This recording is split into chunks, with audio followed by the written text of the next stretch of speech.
Welcome to your personalized deep dive.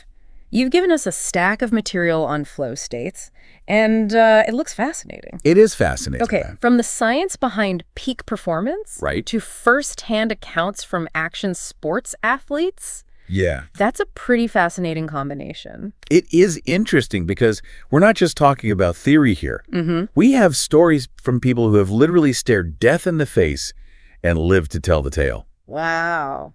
What's fascinating is how their experiences in these high-stakes situations can teach us about achieving peak performance in any field. Okay, I'm already hooked. So first things first, what is a flow state? Is it just another way of saying like in the zone? It's similar to being in the zone, Right. but it goes deeper than that. It's a state of complete absorption in an activity where actions feel effortless, fluid, seamless. Right. You're so focused that you lose track of time and your sense of self. Mm-hmm. Psychiatrist Ned Hallowell calls it a natural catapult, transforming ordinary individuals into extraordinary performers and enhancing any activity it touches. So it's about heightened performance, but also a shift in consciousness, almost like unlocking a hidden potential within us. Exactly. Yeah. And while this might sound like some esoteric concept, there's real-world data that shows a lack of flow is actually a problem. Oh, okay. For example, did you know that a recent Gallup survey found that 71% of American workers Wow. are either not engaged or actively disengaged from their jobs? That's a pretty staggering statistic. I mean, you have to wonder how much happier and more productive could we be as a society if more people were experiencing flow in their work. Is there any data on that? There is. CNN reported that companies with employees Oh, wow. who experience flow see significant improvements in sales productivity and accuracy. So we're not just talking about some feel-good concept. Right? There's a real correlation between flow, happiness at work, and success. But how do we understand something as intangible as flow? Where do we even begin? This is where advancements in brain imaging technologies like fMRI come into play. By studying the brains of athletes, especially those in action and adventure sports skates, researchers can see what's happening neurologically when they're in flow. Okay, I'm noticing a trend here. Yeah. Action sports, extreme athletes. Is there something about these high-stakes activities? You're right to notice that. The thing is, for these athletes, flow isn't just nice bonus. Right. It's often the difference between life and death. Wow. When you're surfing a 50-foot wave or free soloing El Capitan, you need to be totally dialed in. I can see how there wouldn't be much room for error in those situations. Yeah. So these athletes are essentially pushing the boundaries of human potential, and flow is the key. I'm beginning to see the connection here. One of the most captivating examples of this is the story of Shane McConkey, a skier known for his incredibly daring and unconventional feats. Oh, right. He's the one who did that crazy naked spread eagle jump off a cliff, isn't he? That's the one. But McConkey's story goes far beyond that single stunt. He was a pioneer in action and adventure sports, a time when athletes were constantly redefining what was considered possible. I'm curious about the evolution of these sports because, honestly, they've advanced so much in a relatively short period of time. What's driving that? That's a great question. Yeah. Think about the progression we've seen in skiing tricks over the last 2 decades. What was once unthinkable is now routine. Back in 1998, when Salomon introduced the 1080 ski named after the supposedly impossible 1080-degree spin, people thought it was the holy grail of skiing. Yeah. And now we have athletes doing triple corks and 1440s. So they shattered the impossible and kept going. Right. That's incredible. You mentioned in our notes that it took the sport of diving over a century to advance by 900 degrees of rotation. Yeah. How does that compare to the advancements we've seen in extreme sports? That's the key point. It's all about the speed of that progression. In big air skiing, they went from a switch 720, considered crazy back in 1999, to a triple cork 1440 in just a few years. We're talking about an exponential increase in human performance, and it's primarily happening in extreme sports, where flow is essential. It sounds like a fundamental shift in how we understand human potential, and these action and adventure athletes are leading the way. But this McConkey guy, tell me about the specific challenges he faced that led to these breakthroughs.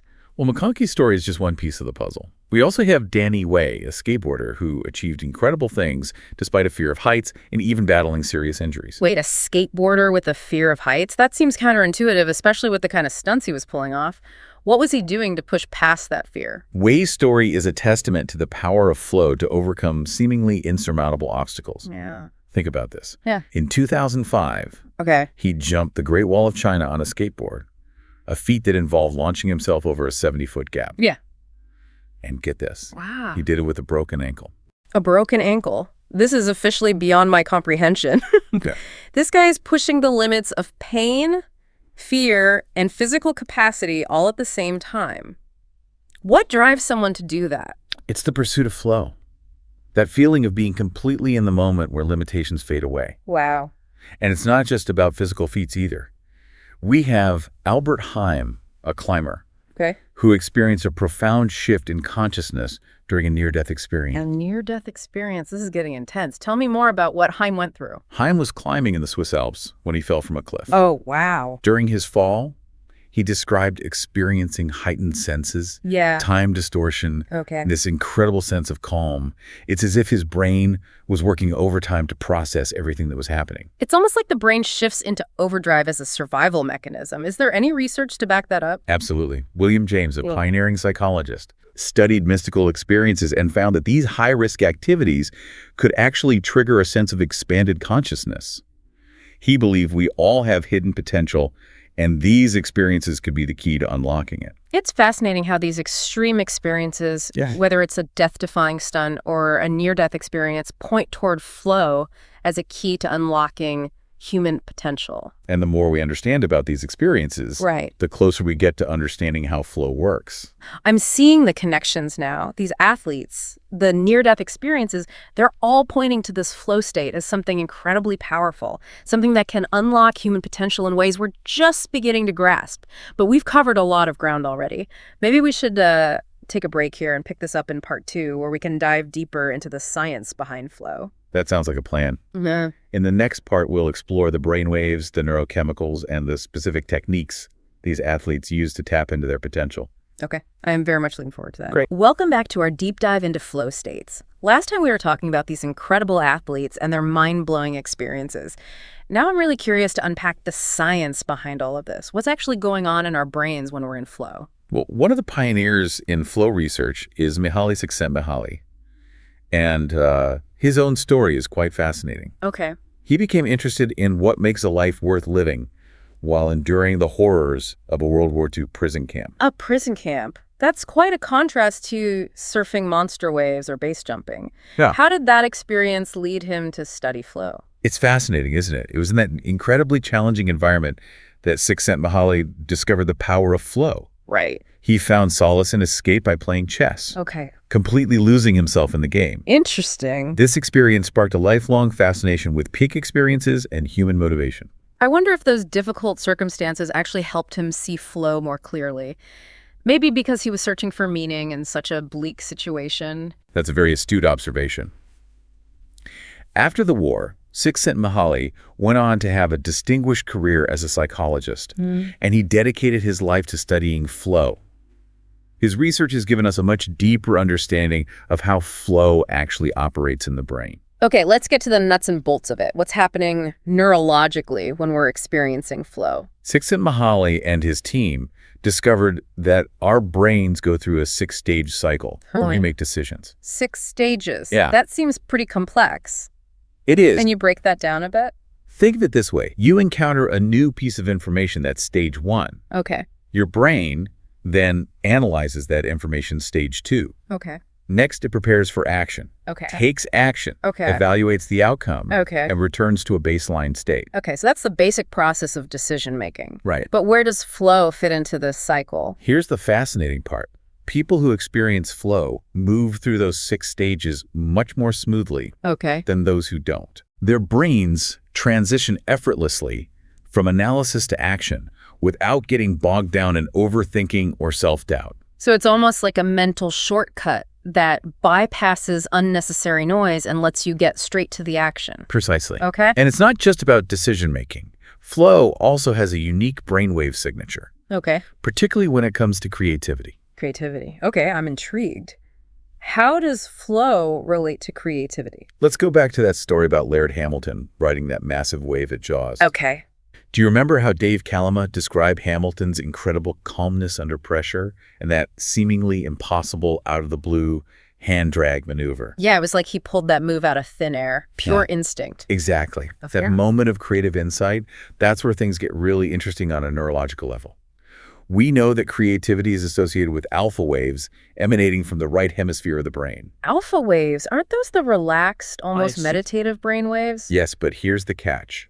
Right before that moment of insight when those alpha waves are peaking, Yeah. the brain also releases a burst of gamma waves. Gamma waves, those are the high-frequency brain waves associated with intense focus and processing, right? You've got it. Okay. Gamma waves are thought to be essential in linking disparate thoughts and memories, leading to those aha moments of creative breakthroughs. So it's like the brain is in this relaxed, receptive state. Yeah. And then the gamma waves come in, connecting all the dots and sparking a brilliant idea. It's this beautiful dance between these different brainwave states, and it's a crucial element of the flow experience. Yeah. And this isn't just about surfing or skateboarding. Right. It's happening in the brains of artists, musicians, entrepreneurs, anyone who's pushing their creative boundaries. I'm starting to get a clearer picture of how flow works on a neurological level.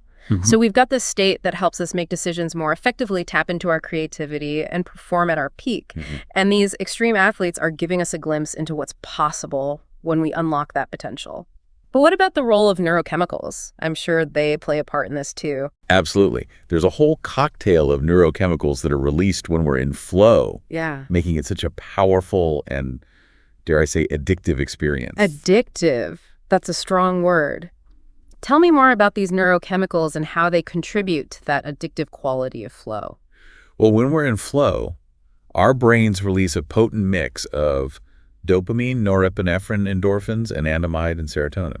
I recognize a few of those. Dopamine is the pleasure chemical, right? Yes. And endorphins are the body's natural painkillers. You're absolutely right. Okay. Norepinephrine is involved in focus and alertness, while anandamide is known for its mood-boosting and creativity-enhancing effects. Right. And then, of course, we have serotonin, which contributes to feelings of well-being and connection. So it's like this perfect storm of brain chemicals making you feel happy, focused, energized, and connected all at the same time. Right. No wonder it's so addictive. It's an incredibly powerful experience, and it helps explain why these athletes are willing to push themselves to the absolute limit, risking life and limb for that flow high. I think I'm starting to understand the allure, even if I'm not quite ready to jump out of a plane anytime soon. But let's get back to these athletes. How are they actually triggering this flow state? Is it simply the adrenaline rush of those extreme activities? That's a common misconception. While the adrenaline rush can certainly prime the brain for flow, it's not the sole trigger. In fact, many of these athletes don't even enjoy the adrenaline rush. Really? They see it as a sign that they haven't prepared adequately. So it's about being in control, not just riding the wave of adrenaline. Exactly. These athletes have developed a deep understanding of the various triggers that can induce flow. Okay. And these triggers can be both external, related to the environment or the activity, and internal, relating to mindset and approach. External and internal triggers. That's interesting.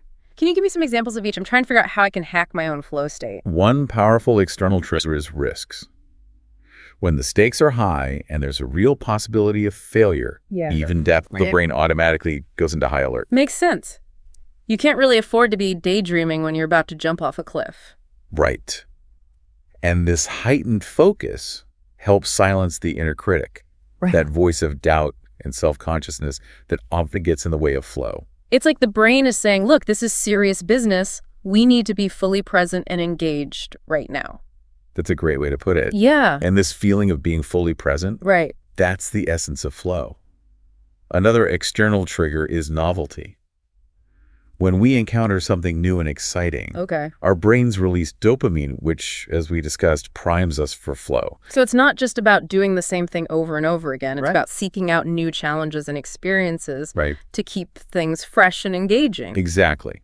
That's why these action and adventure athletes are constantly pushing the envelope. Trying new tricks, exploring new terrains. They're always feeding their brains fresh stimuli. Okay, I'm getting a good understanding of those external triggers. But what about the internal ones? What are these athletes doing mentally to get into the flow state? One of the most crucial internal triggers is having clear goals. Okay. When we know exactly what we're trying to achieve, Right. our brains can focus more effectively, eliminating distractions and boosting motivation. Goal setting. That's something I can definitely work on incorporating into my own life. What else is there? Another critical factor is receiving immediate feedback. Okay. When we see the results of our actions right away, Yeah. it helps reinforce that flow state and keeps us engaged. It's like a positive feedback loop that encourages you to keep pushing forward. Exactly. Yeah. And this is one of the reasons these athletes are so drawn to these extreme activities. Yeah. The feedback is immediate and visceral. Right.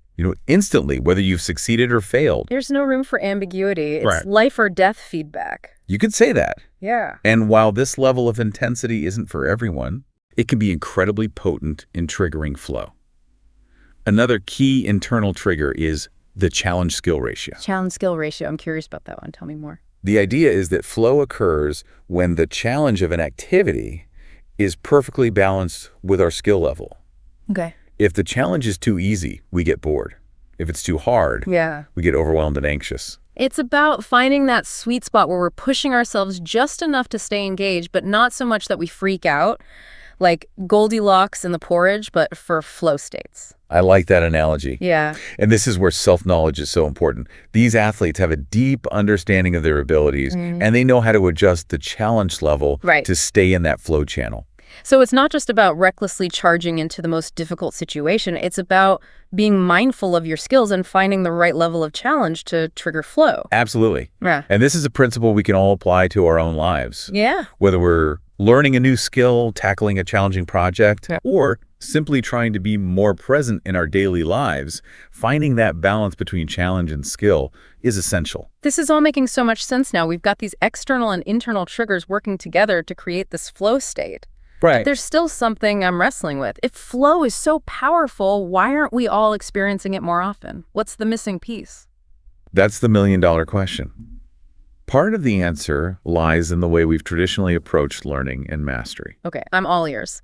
Tell me more about this traditional approach and how it differs from what you're calling the flow path. For decades, the dominant model of expert performance has been built on the idea of mothers, musicians, and marshmallows.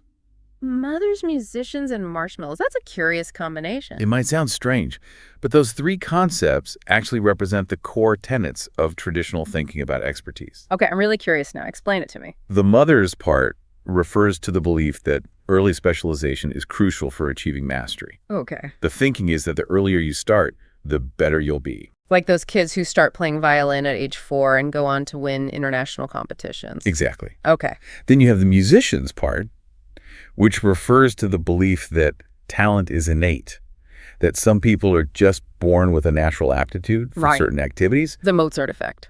Precisely. And finally, we have the marshmallows, which represents the importance of delayed gratification.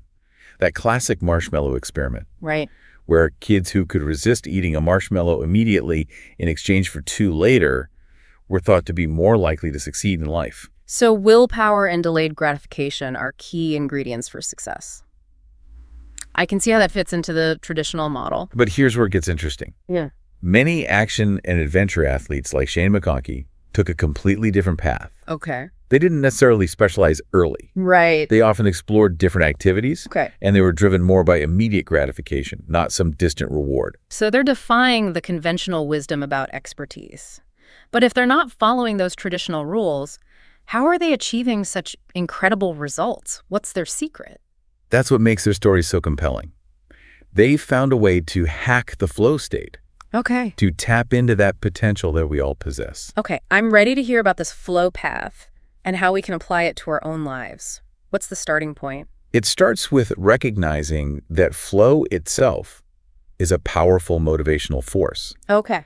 When we're in flow, we're not just performing at our best, Right. we're also experiencing a deep sense of enjoyment and fulfillment. It's not about grinding it out. It's about finding activities that genuinely light us up, Right. that make us feel alive. Precisely. Yeah. And this is where those action and adventure athletes have a huge advantage. Okay. They're truly passionate about what they do. Right. And that passion fuels their pursuit of flow. Mhm.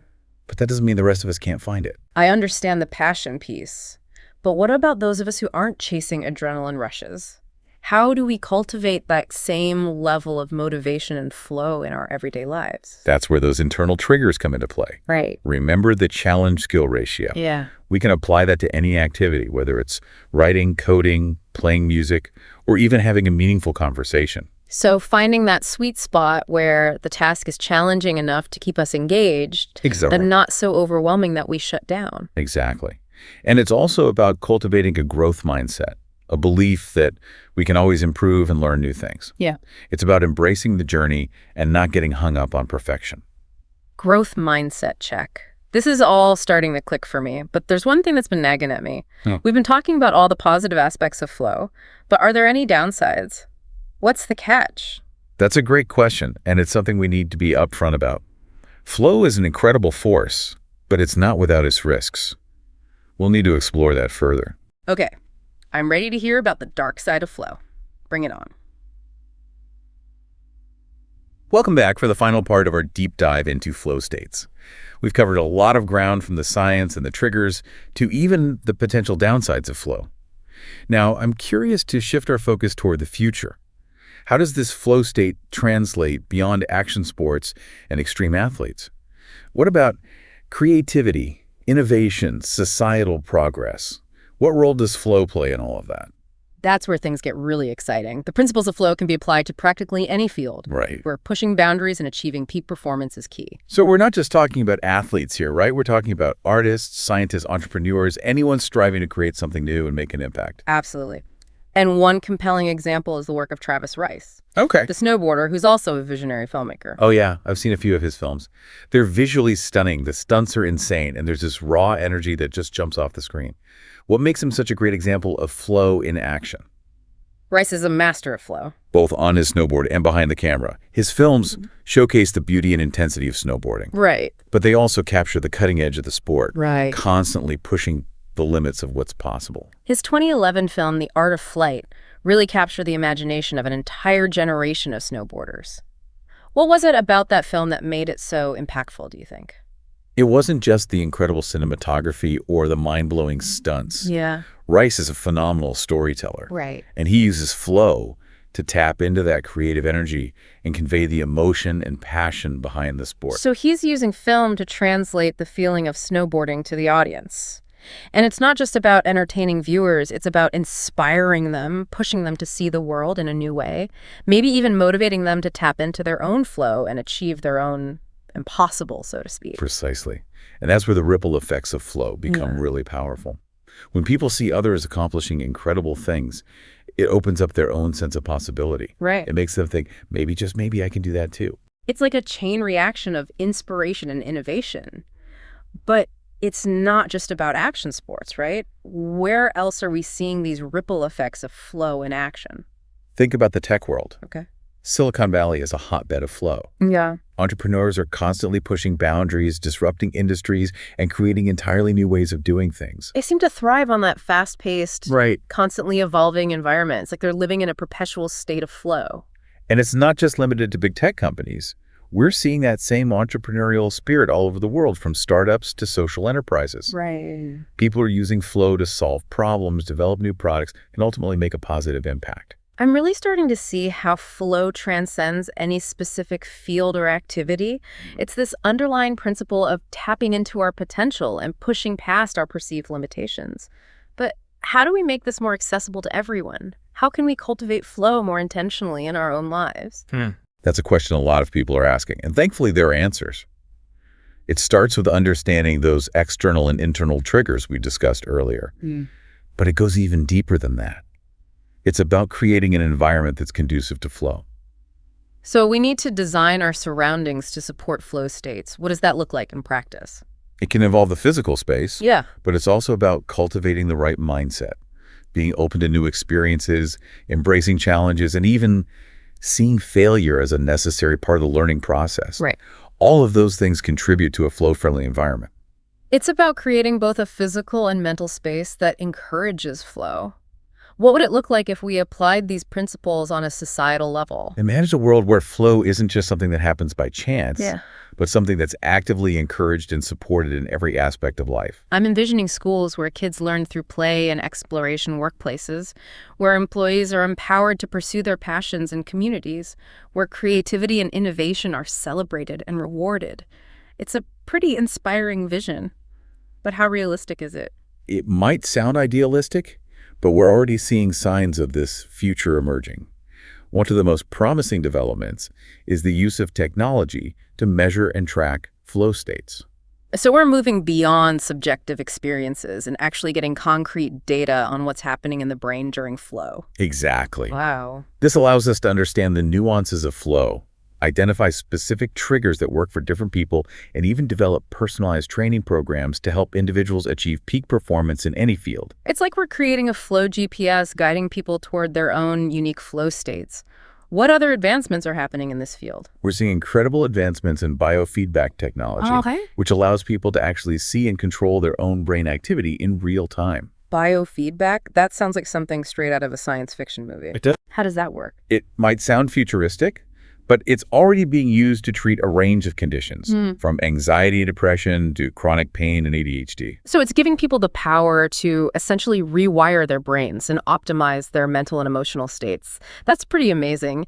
But what are the implications of this technology for flow? The implications are huge. By training people to control their brainwaves and enter flow states more readily, Right. we can unlock a whole new level of human potential. It's like we're on the verge of a flow revolution. It's an exciting time to be studying flow. It's all very exciting, but it also makes you think about the potential downsides. If flow is this powerful, could it be used for less than noble purposes? That's a very important question, and it's one we need to consider seriously. Like any powerful tool, flow can be used for good or for ill. It's like we're standing at a crossroads. We have this incredible opportunity to harness flow for the betterment of humanity, but we also have a responsibility to ensure it's not misused. You've hit the nail on the head. That's why the work of organizations like the Flow Genome Project is so crucial. Yeah. They're dedicated to understanding the mechanisms of flow and making that knowledge available to everyone. Open sourcing flow. That's a powerful idea. It's like democratizing human potential, giving everyone the tools to unlock their own flow states and achieve their own impossible dreams. That's precisely what this deep dive has been all about. I think so. To introduce you to the power of flow, inspire you to explore your own potential, and empower you to live a more fulfilling and meaningful life. This has been an incredible journey, from those edge-of-your-seat stories to the groundbreaking science. Right. It's clear that flow is a force to be reckoned with. But what does it all mean for our listener out there? That's the question we all need to ask ourselves. Yeah. You've learned about the science, the triggers, the potential risks and rewards. Now it's time to explore where you can find flow in your own life and how you can use it to achieve your own version of the impossible. It's definitely inspired me to seek out more flow in my life. Thanks for joining us on this deep dive. We hope you leave feeling empowered and ready to unlock your own potential.